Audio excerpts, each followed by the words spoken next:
우리 신약 성경 요한복음 16장 1절에서 13절을 성경과 스크린 보고 합독합니다. 시작.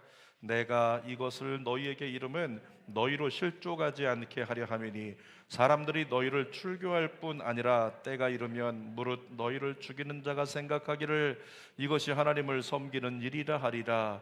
그들이 이런 일을 할 것은 아버지와 나를 알지 못함이라.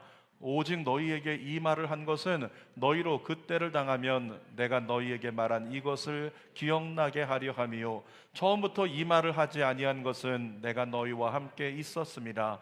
지금 내가 나를 보내신 이에게로 가는데 너희 중에서 나더러 어디로 가는지 묻는 자가 없고 도리어 내가 이 말을 함으로 너희 마음에 근심이 가득하였도다. 그러나 내가 너희에게 실상을 말하노니 내가 떠나가는 것이 너희에게 유익이라. 내가 떠나가지 아니하면 보혜사가 너희에게로 오시지 아니할 것이요 가면 내가 그를 너희에게로 보내리니 그가 와서 죄에 대하여 의에 대하여 심판에 대하여 세상을 책망하시리라. 죄에 대하여라 함은 그들이 나를 믿지 아니하며 의에 대하여라 함은 내가 아버지께로 가니 너희가 다시 나를 보지 못함이요 심판에 대하여라 함은 이 세상 임금이 심판을 받았습니다. 내가 아직도 너희에게 이를 것이 많으나 지금은 너희가 감당하지 못하리라. 그러나 진리의 성령이 오시면 그가 너희를 모든 진리 가운데로 인도하시리니 그가 스스로 말하지 않고 오직 들은 것을 말하며 장래일을 너희에게 알리시리라. 아멘.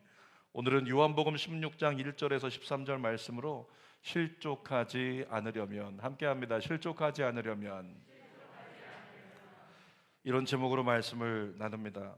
제가 어릴 적에 아버지에 대한 가장 진한 기억은 들에 밭에 나갔고 또 농사지러 논에 나갔는데 가끔 산속에서 들개가 나옵니다.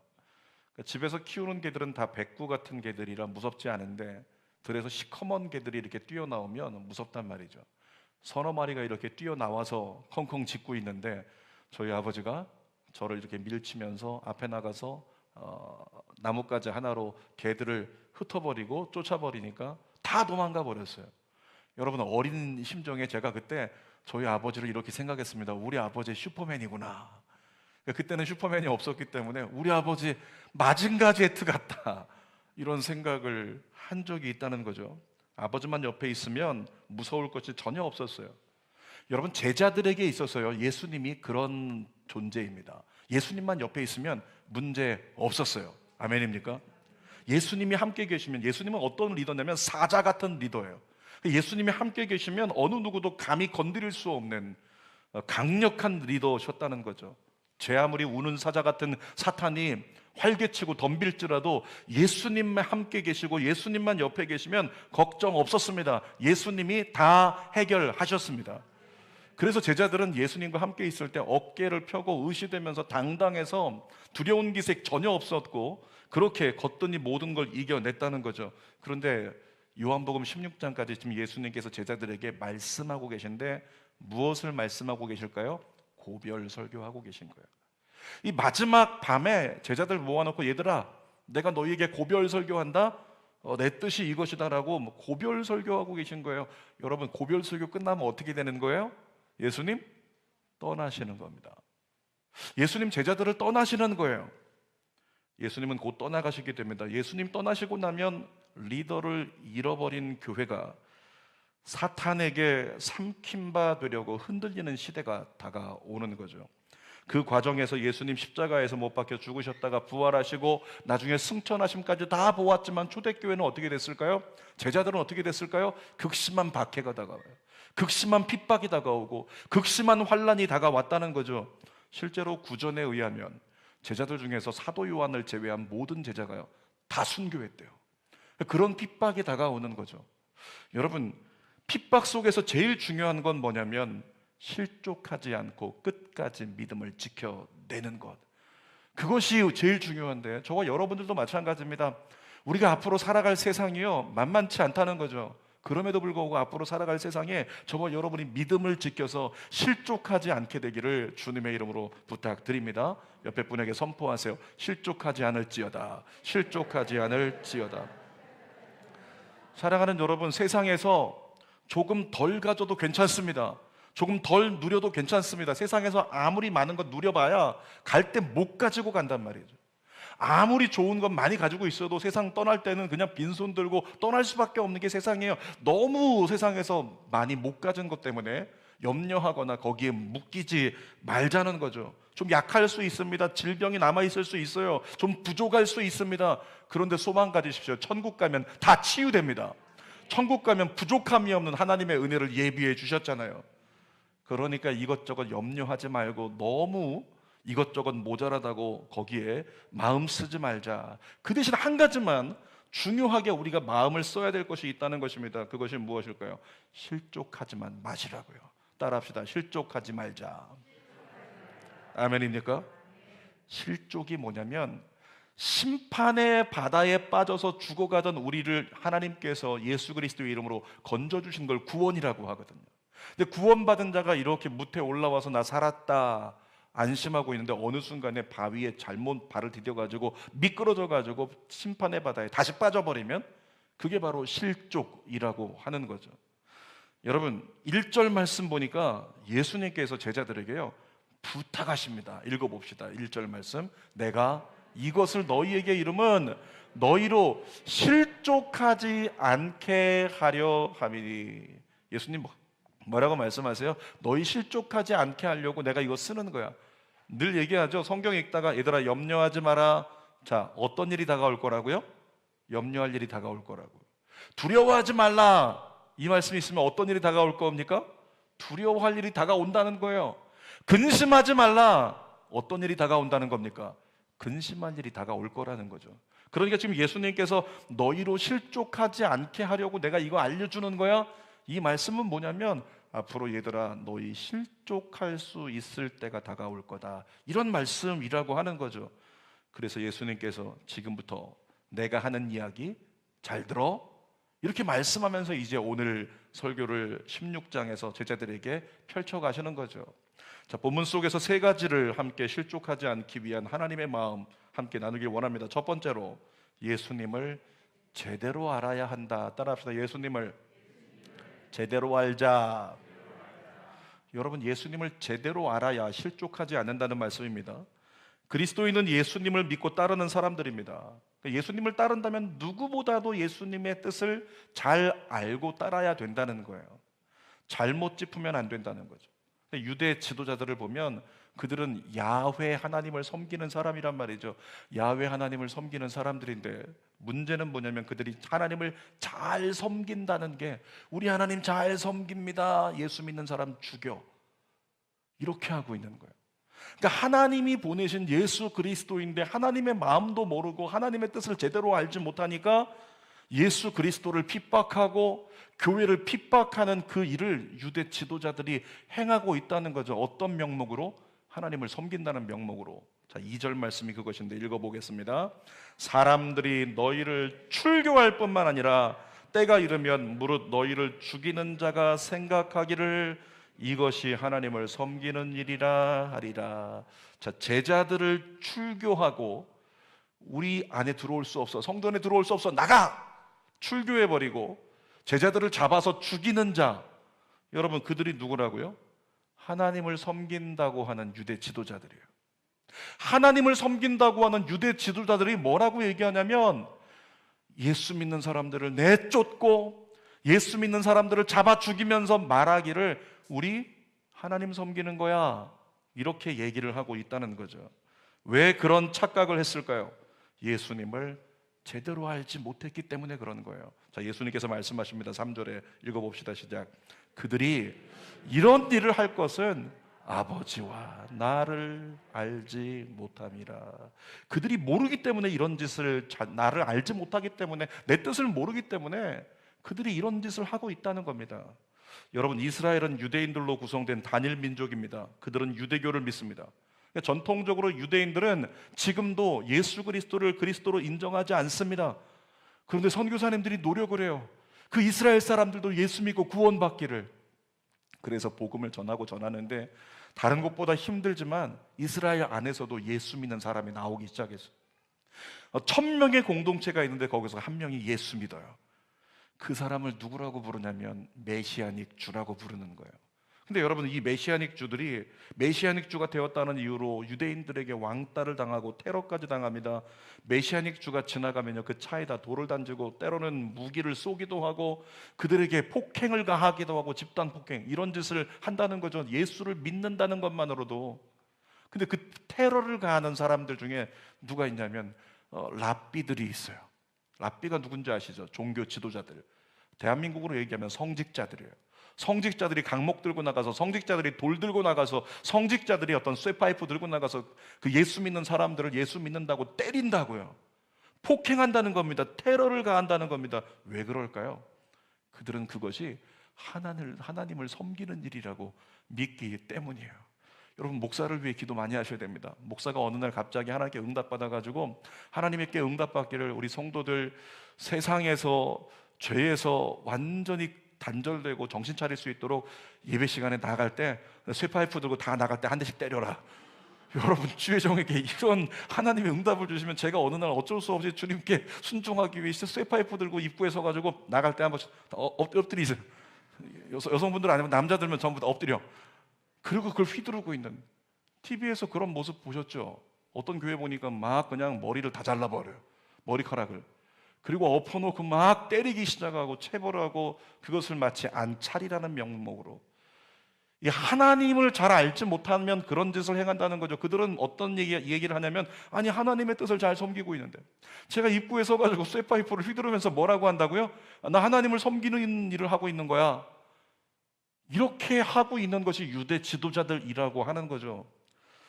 여러분, 하나님의 뜻을 제대로 알지 못하니까 어처구니 없는 신앙심을 갖게 되는 겁니다. 저와 여러분의 삶에 이해할 수 있는 것으로 적용해 볼까요? 여러분, 우리는 사랑 없이 열심만 있는 봉사를 하면서 하나님을 잘 섬기고 있다고 착각할 때가 있습니다. 고린도전서 13장을 보면 뭐라고 말씀하고 있냐면, 얘들아, 너희가 방언하는 것도 좋고, 너희가 많은 것으로 구제하는 것도 좋고, 너희가 베푸는 것도 좋고, 봉사하는 것도 좋고, 헌신하는 것도 좋고, 다 좋다. 근데 얘들아, 잘 기억해. 사랑 없으면 아무것도 아니다. 따라합시다. 사랑 없으면 아무것도 아니다. 여러분, 주는 교회도 여러 봉사처에서 성도들이 봉사하고 있는데 뭐라고요? 사랑 없으면 아무것도 아니래요. 이게 뭘 얘기하냐면, 사랑 없으면 상급이 없다는 거예요. 그러니까 내가 봉사하고 헌신하는 것보다 더 중요한 것이 뭐냐면, 그것의 근거가 사랑이 돼야 한다. 이것이 하나님의 뜻이라고요.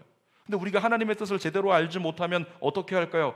그냥 사랑 없지만 그냥 내가 주님을 위해서 섬기는 거예요. 주님을 위해서 봉사하는 거예요. 나 하나님을 섬기는데 무슨 잘못인가, 이렇게 착각하고 살아간다는 거죠. 여러분, 잘 기억하십시오. 사랑이 부족한 것을 정당화하지 마세요. 사랑이 부족한 것은 회개해야 될 제목입니다. 따라합시다. 사랑이 없으면 회개해야 된다.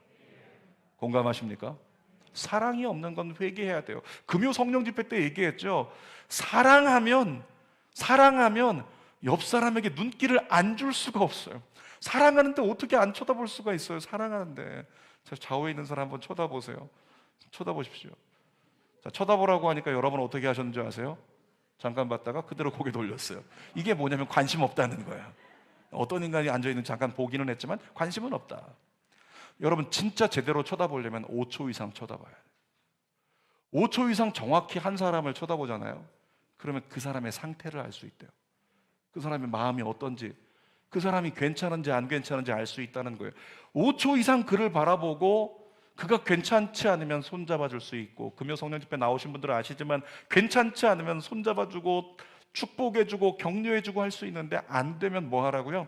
지갑 열어가지고 10,000원짜리라도 한 장 주면서, 집사님 오늘 힘들어 보이는데 나갈 때 별다방 가서 커피 한잔 하세요. 이렇게 나눠줄 수 있는 거. 여러분, 제가 말씀드렸죠. 금요일날 어떤 분이 정말 예배 왔는데, 어떤 집사님이 끝나고 나가다가 그 A 집사님이 예배 드리면서 오늘 은혜가 안 됐어요. 목사님이 준비가 덜 된 것 같아요. 그리고 나가고 있는데 갑자기 한 집사님이 쫓아오다가 어떻게 했냐면, 집사님, 내가 이번 주에 기도하다가 집사님 밥 사주고 싶은 생각이 생겼는데 내가 기회를 못 가졌네. 2만 원을 꺼내주면서, 집사님 맛있는 거 사드세요. 이랬더니 그 집사님이 은혜를 받아가지고, 내가 이 교회를 정말 주님 오실 때까지 다녀야 되겠다. 따라합시다. 2만 원으로 성도를 지킬 수 있다. 이게 뭐냐면 사랑이 있으면 관심을 가지고 보게 돼 있다는 거죠. 여러분 모두가 사랑으로 서로 섬길 수 있는 자가 되기를 바랍니다. 근데 여러분, 우리가 하나님을 잘 섬기는 것이라고 생각하면서 내가 하나님을 잘 섬기는 자야, 나는 하나님을 잘 섬기는 자지, 나는 이제 좀 거룩한 자야, 좀 믿음이 성장했어, 그러면서 어떻게 해요? 눈길을 돌려서 저 사람 봐라, 왜 똑바로 안 하지? 저 사람 봐라, 왜 저렇게 하지? 그러면서 비판하고 판단하고 정죄하면서 마치 그것을 하나님을 섬기는 일로 착각할 때가 우리 안에 있다는 거죠. 여러분, 정말로 예수님을 제대로 안다면 그럴 수 없다는 거예요. 자, 성경 예수님 말씀 읽어봅시다. 요한복음 13장 34절 시작. 새 계명을 너희에게 주노니 서로 사랑하라. 내가 너희를 사랑한 것 같이 너희도 서로 사랑하라. 예수님 말씀하신다면, 얘들아, 그거 10,000원짜리 한 장, 10,000원짜리 2장이 문제냐? 난 목숨을 너희를 위해 바쳤는데. 이렇게 말씀하시잖아요. 여러분, 예수님 말씀하십니다. 어떤 것도 좋고 어떤 것도 좋은데, 그런데 그 어떤 것보다 너희 서로 사랑하는 게 내가 제일 좋아하는 나의 뜻이라고. 베드로전서 1장 22절 읽어볼까요? 시작. 너희가 진리를 순종함으로 너희 영혼을 깨끗하게 하여 거짓이 없이 형제를 사랑하기에 이르렀으니 마음으로, 자, 마음으로 어떻게? 뜨겁게. 금요 성령 집회 예배 드리신 분들은 아시죠? 이 뜨겁게가 어떤 의미인지. 용암이 이 집안의 저항을 뚫고 나와서 솟구쳐 오르듯이, 그것이 바로 이 뜨겁게, 원어에 해당하는 의미예요. 그러니까 우리가 사랑할 때 어떻게 사랑해야 되냐면, 되는 사랑을 하는 게 아니에요. 사랑할 만하니까 사랑하고 이뻐 보이니까 사랑하고 이렇게 하는 게 아니고, 나의 마음이 사랑하길 원치 않아요. 나의 마음이 옆에 사람 섬기기를 원치 않습니다. 나의 마음이 그를 거절하고 싶어요. 그럼에도 불구하고 그 모든 자아의 저항을 뚫고 나와서 내가 할 수 있는 노력으로 옆 사람을 섬기는 거, 사랑하는 거, 그것이 하나님이 우리에게 원하시는 사랑이라고 하는 거죠. 여러분, 성경을 묵상해야 되는 이유가 뭐예요? 이러한 것이 하나님의 뜻임을 깨닫기 위해서, 알기 위해서 성경 묵상해야 돼요. 성경 공부하십시오. 성경 통독하십시오. 예수님을 제대로 알 때까지 노력하여 예수님을 좀 제대로 알고 믿을 수 있는 저와 여러분 되기를 원합니다. 자, 두 번째로 실족하지 않으려면 예수님을 제대로 따라야 한다고 말씀하세요. 따라합시다. 예수님을 제대로 따르자. 누굴 따르자고요?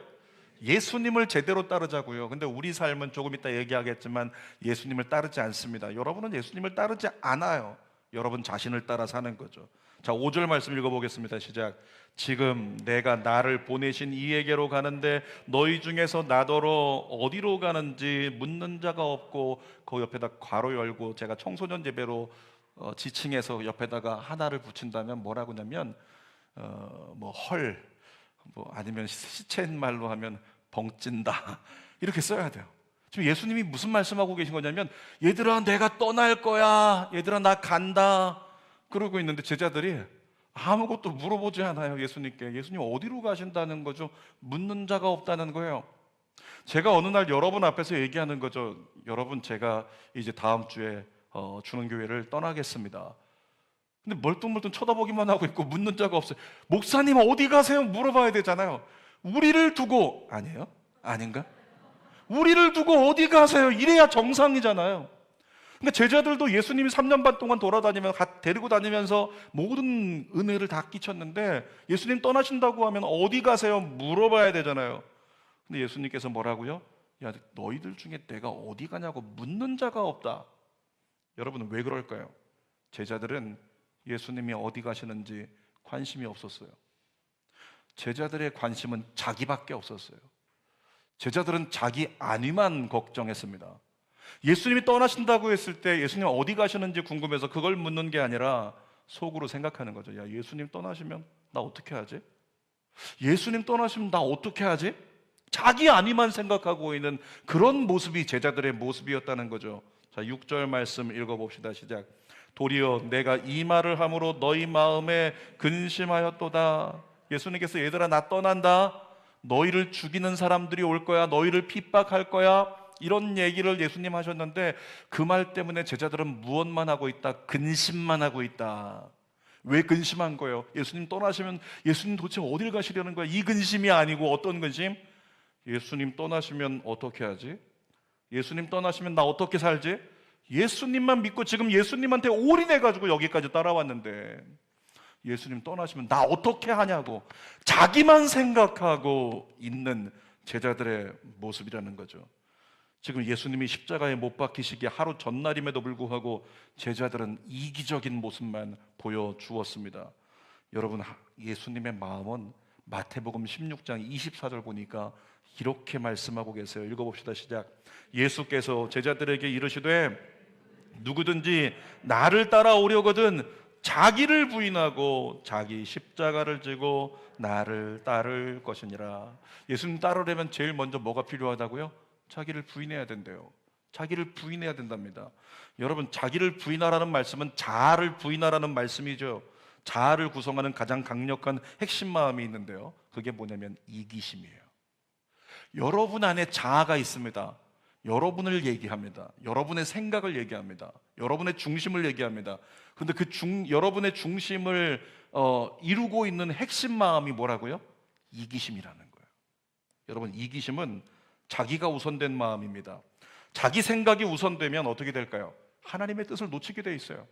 하나님의 뜻이 우선돼야 하나님의 뜻을 따라갈 텐데 자기 안에 있는 이기심이 너무 팽배해가지고 자기가 우선되니까 하나님의 뜻보다 자기 생각을 따라가는, 그러니까 하나님의 뜻을 놓치게 되는 모습을 살아가게 된다는 거죠.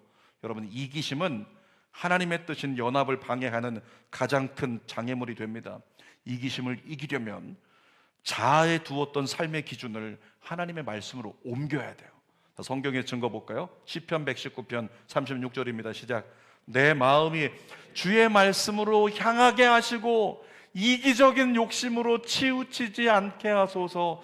다윗의 고백인데 다윗이 뭐라고 하는 거냐면 내 마음이 주의 말씀으로 향하게 하시고, 이건 다시 부정적으로 얘기하면, 거꾸로 얘기하면 내 마음이 주님을 향하지 않으면 난 어디로 향하게 돼 있다? 이기심. 내가 주의 말씀을 향하지 않으면 어느새 내 마음, 내 자아가 주인 돼가지고 이기적인 욕심으로 치우치는 게 인간이다 이거예요. 그러니까 다윗이 간절히 기도하는 거예요. 주님, 주의 말씀으로 향하게 해주세요. 주의 말씀으로 향하게 해주세요. 이기심으로 살지 않게 해주세요. 이렇게 기도를 했다는 거죠. 동일한 기도가 여러분 안에 나오기를 주님의 이름으로 축복합니다. 여러분, 말씀이 우리 안에 들어오면 내 삶의 프로세서를 장악해버립니다. 그러면 말씀대로 사는 인생이 가능해지는 거예요. 하나님은 특별히 교회가 이기심을 버리고 하나가 되기를 원하십니다. 자, 성경 말씀 고린도전서 12장 26절 읽어봅시다. 시작. 만일 한 지체가 고통을 받으면 모든 지체가 함께 고통을 받고 한 지체가 영광을 얻으면 모든 지체가 함께 즐거워하느니라. 이 말씀의 의미 아시죠? 교회는 한 몸이라는 거예요. 교회는 한 몸이어서 한 지체, 왼팔이 아프면 왼팔 때문에 오른팔까지 고생하게 된다, 이 얘기를 하고 있는 겁니다. 교회는 운명 공동체에 있는 유기체라고 말씀하고 있는 거예요. 제가 지금 이제 이사한 지 한 열흘쯤 돼갔는데요, 지난 목요일 날 계단을 이렇게 걸어 내려갔는데 계단 내려가고 나서 엄지발가락이 너무 아픈 거예요. 발가락이 아픈 느낌이 정말 깜짝깜짝 놀랄 만큼 너무 아파가지고 저는 발가락에 금이 간 줄 알았어요. 계단 내려오다가 이 무게를 지탱하지 못하시사 발가락이 금이 가셨구나, 이런 생각을 했단 말이에요. 그랬는데 나중에 보니까 집에 와가지고도 너무 아파가지고 이게 도대체 뭔가 한참을 들여다보다 보니까 거기서 무언가가 반짝반짝 빛나고 있어요. 그러니까 이사하다가 유리를 하나 떨어뜨려서 깨트렸는데 그 떨어뜨린 걸 다 치웠다고 생각했는데 그것을 제가 맨발로 밟은 거죠. 그리고 엄지발가락에 유리 조각이 수직으로 박혀 있었다는 거예요. 근데 그것을 이제 빼내려고 하는데 빼내기 위해서 어떻게 합니까? 이 발가락 하나 아프니까 엄지발가락으로 디뎌야 되잖아요. 근데 엄지발가락 들고 걸어 다녀 보셨나요? 엄지발가락 들고 걸으면요, 발이 굉장히 피곤해요. 굉장히 피곤하고 하중이 눌려가지고 나중에 무릎까지 아프고 엉치까지 다 아파버려요. 허리까지 아프고 온몸이 아픈 거예요. 그 작은 한 지체가 아픈 게 온몸을 힘들게 한다는 거죠. 그래서 그 아픔을 해결하기 위해 어떻게 하냐면 이 발가락 성도가 아픈데 눈동자 성도가 그걸 발견해요. 그러더니 손가락 성도가 와가지고 그 박힌 것을 뽑아내니까 문제가 없더라는 거예요. 주님이 그런 말씀하신 겁니다. 너희는 지체다. 한 사람이 아프면 너희 모두가 아프게 돼 있다. 성경은 항상 나라는 사람에 대해서 얘기할 때 나 한 사람만 두고 얘기하는 게 아니라 옆 사람과 결부시켜서 말씀하고 있습니다. 빌립보서 2장 3절 말씀을 한번 새번역 성경으로 읽어볼까요? 시작. 무슨 일을 하든지 경쟁심이나 허영심으로 하지 말고 겸손한 마음으로 하고 자기보다 서로 남을 낮게 여기십시오. 예수님의 말씀입니다. 하나님의 말씀이에요. 너희가 살아갈 때 자기보다 남을 낮게 여기라, 괜찮게 여기라. 여러분 생각해 보십시오. 나보다 괜찮은 사람이 옆에 왔습니다. 어떻게 됩니까? 무시해 버릴까요? 그렇지 않습니다. 나보다 괜찮은 사람이 왔다면 그에게 우리는 눈길을 돌려요. 집사님 반갑습니다. 권사님 반갑습니다. 보고 싶었습니다. 립서비스도 한번 하고, 그러면서 어떻게든지 나보다 괜찮은 사람과 친해져 보고 싶고, 그래서 내 것을 나누기도 하고, 그런 삶을 살아간다는 거죠. 나보다 남을 낮게 여기는 마음이 근본이 되어지면 무엇이 가능하다? 섬김이 가능한 것입니다. 이 말씀 속에 하나님의 핵심은 이것입니다. 너 혼자 있지 말고 다른 사람들과 함께 지내야 된다. 이렇게 말씀하고 있는 거죠. 사랑하는 여러분, 예수님을 제대로 따르기 원한다면 옆 사람을 바라보면서 신앙생활 하십시오. 뭐라고요? 옆 사람을 좀 돌아보면서 신앙생활 하시라고요. 자기 자신만을 위해서 신앙생활하는 것은 정말 바보 같은, 하나님을 제대로 알지 못하고 제대로 따르지 못하는 그런 신앙이라는 거예요. 남이야 어떻든지 상관없이 나만 은혜 받으면 되지 나만 좋으면 그만이지 이런 태도를 가지고 신앙생활하는 사람은 미안하지만 하나님께 합당하지 않습니다. 하나님은 서로 돌아보고 서로를 섬기는 자가 되라고 교회를 향해 말씀하셨어요. 그러니까 내 자아를 따르는 게 아니라 하나님의 말씀을 따르기 위하여 우리는 돌아봐야 되고 섬기는 자가 되고 사랑하는 자가 된다면 그때 우리 안에 실족하지 않는 은혜가 임하게 되는 겁니다. 자, 세 번째로 실족하지 않기 위해서 우리 예수님께서 말씀하십니다. 성령님의 도우심으로 극복하라고요. 따라합시다. 성령님의 도우심으로 극복하라. 다시 한번 성령님의 도우심으로 극복하라. 여러분, 뭘 극복하라는 거예요? 인간에게 있는 한계 있잖아요. 인간에게 있는 그 한계를 극복하라고 말씀하시는 겁니다. 제자들 보세요. 제자들 엄청 이기적인 놈들이에요. 그럼에도 불구하고 예수님은 제자들에게 너희의 그 이기심을 극복할 수 있는 방법을 내가 가르쳐 줄게, 그렇게 말씀하고 계십니다. 7절 말씀 읽어볼까요? 시작. 그러나 내가 너희에게 실상을 말하노니 내가 떠나가는 것이 너희에게 유익이라. 내가 떠나가지 아니하면 보혜사가 너희에게로 오시지 아니할 것이요 가면 내가 그를 너희에게로 보내리니. 여러분 7절을 읽으면서 느끼는 거 한 가지 있는데 제자들과 예수님의 차이가 확연하게 드러납니다. 아까 예수님 떠나신다고 할 때 제자들은 뭐라고 반응했다고요? 예수님 어디 가세요? 예수님 이러지 않았다고.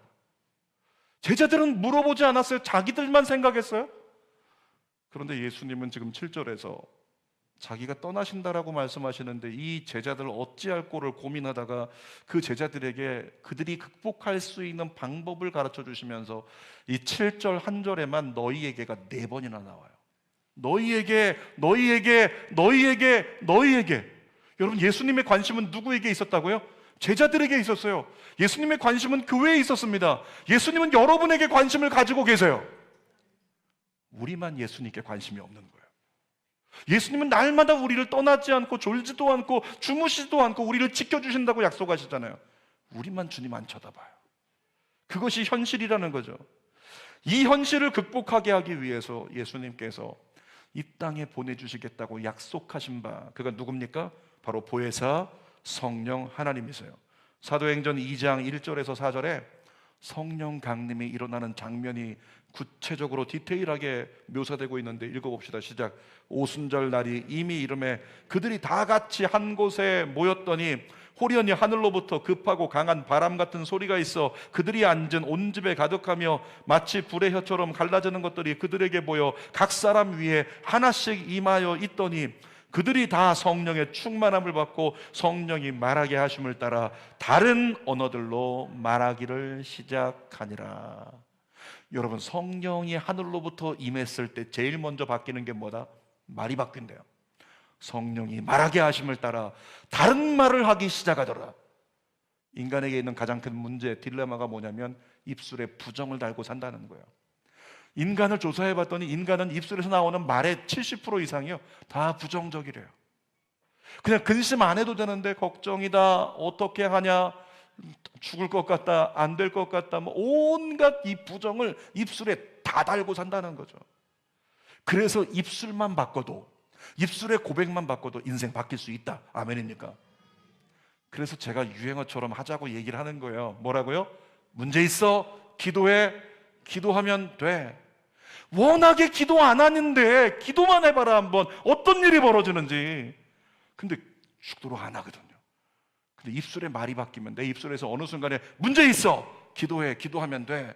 계속 고백하다 보면 어느 순간에 내 프로세서 속에 그게 들어와서 세워지는 거예요. 내 말이 나를 이끌어 간다고요. 아멘. 그래서 따라하라고 그렇게 고백시키는 거죠. 한 번 더 할까요? 시작. 문제 있어? 기도해. 기도하면. 자, 한 번 더 할 텐데 마지막 돼 한 글자를 아끼세요. 하지만 아끼십시오. 다 시작. 문제 있어? 기도해. 기도하면. 하지 말라니까. 자, 다시 한번 시작. 문제 있어. 기도해. 기도하면. 참. 네. 자, 주변에 있는 사람들에게 마지막 한 글자를 쏘겠습니다. 시작. 돼. 다시 한번 시작. 돼. 뭐라고요? 뭐 하면? 기도하면 된다고. 기도하면. 여러분의 삶이 기도하면 되는 역사를 경험하기를 원합니다. 여러분, 성령이 임하시면 제일 먼저 입술의 고백을 바꿔버려요. 성령이 임하시면 하나님께서 원하시는 말을 하게 된다는 거죠. 그동안의 제자들 어땠다고요?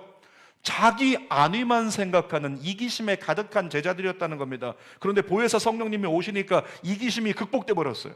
보혜사 성령님이 오시니까 우리 뛰어나가면 잡혀 죽는다는 고정관념이 극복돼 버렸습니다. 보혜사 성령님이 오시니까 자신의 안위만 생각하는 그 생명을 보존하겠다는 한계가 극복돼 버리면서 나아가서 순교하더라도 복음을 끝까지 전하는 자들이 되었다는 거죠. 우리는 신약 시대를 살아가고 있습니다. 신약 시대는 성령 시대입니다. 그리고 성령 시대의 끝은 심판의 시대입니다. 여러분, 우리가 심판의 시대를 앞두고 있습니다. 이때를 온전히 깨어서 예수님을 제대로 알고 따르려면 약속하신 성령을 받아야 된다는 거예요.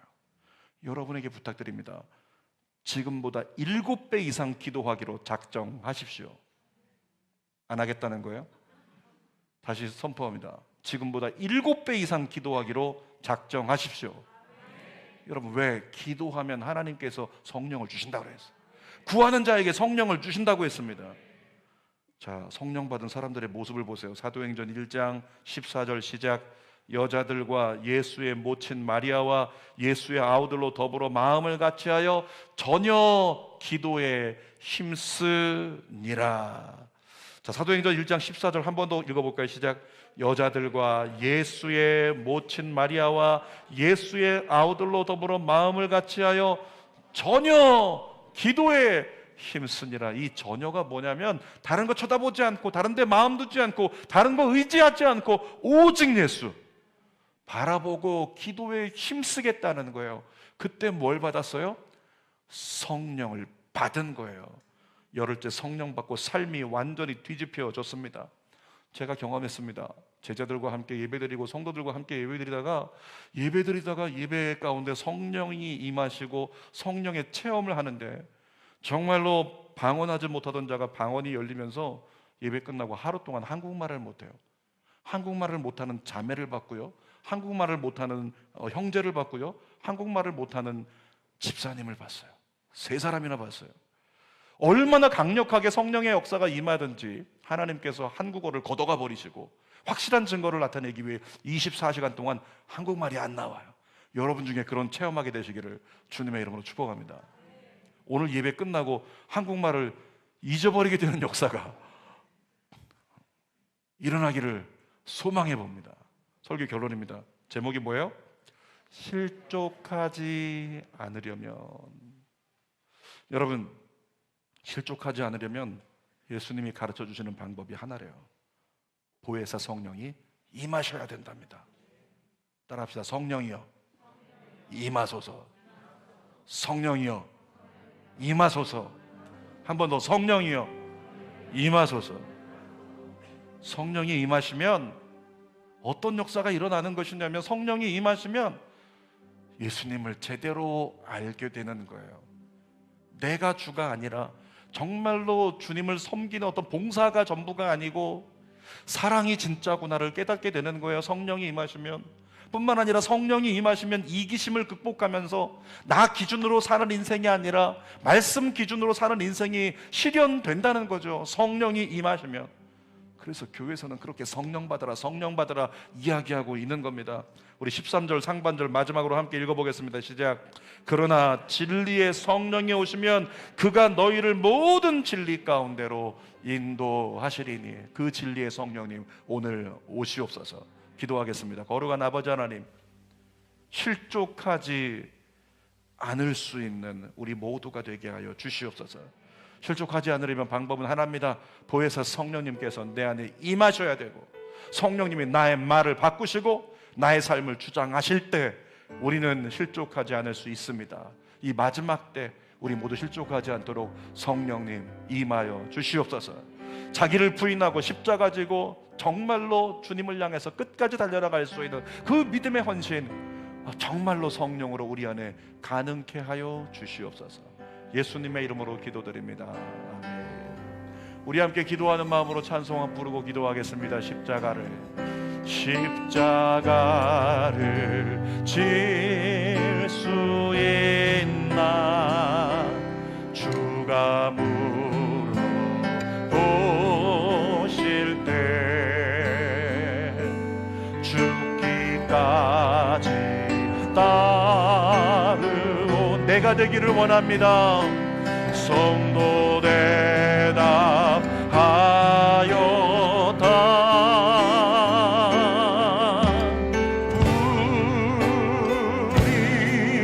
우리의 심령 주의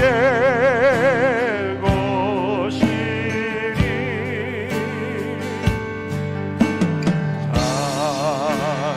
하나님의 형상만 드소서. 간절히 원합니다. 주인도 따라 살아갈 동안 사랑과 주소 늘 같이 4절 부릅니다. 이런 일 다 할 수 있겠니? 이런 일 다 할 수 있나? 주가 보실 때 용감한 자 바울처럼 선뜻 대답하리라.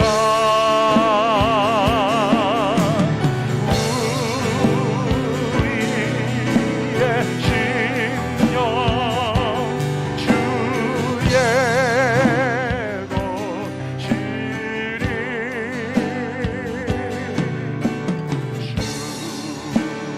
주님의 형상만 드소서. 하나님 나를 그렇게 세워주시옵소서.